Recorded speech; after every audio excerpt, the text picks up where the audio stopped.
Hello everyone, Mampi কিচেনে সবাইকে স্বাগত। তো এখানে আমি চর্বিযুক্ত 1 কিলো মাটন নিয়ে নিয়েছি।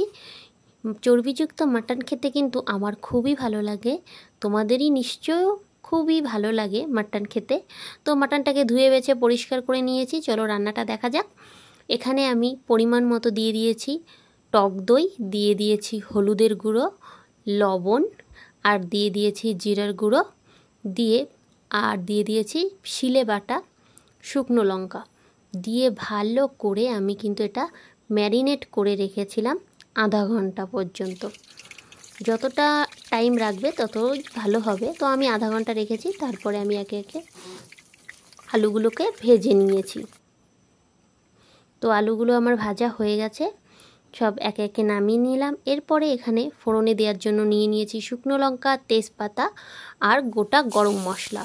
ফোড়নে দিয়ে হালকা একটা সুগন্ধ বেরোলে দিয়ে দেবো একে একে পেঁয়াজ কুচি, টমেটো কুচি দিয়ে ভালো করে একটু ভেজে নেব।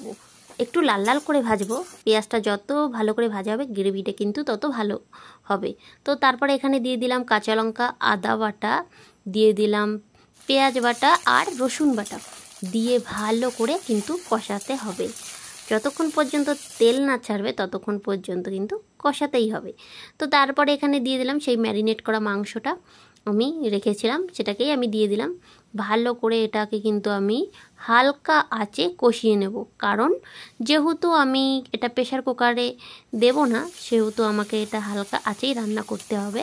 তাহলে মাংসটাও কিন্তু ভালো নরম হবে, খেতেও কিন্তু খুব ভালো লাগবে।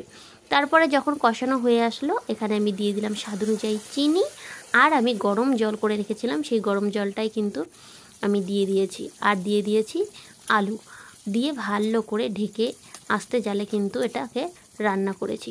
যখন আমার রান্নাটা হয়ে আসলো, তরকারিটা ফুটে এসছে, তখনই কিন্তু আমি এখানে দিয়ে দেব 1 চামচ মতো গরম মশলা।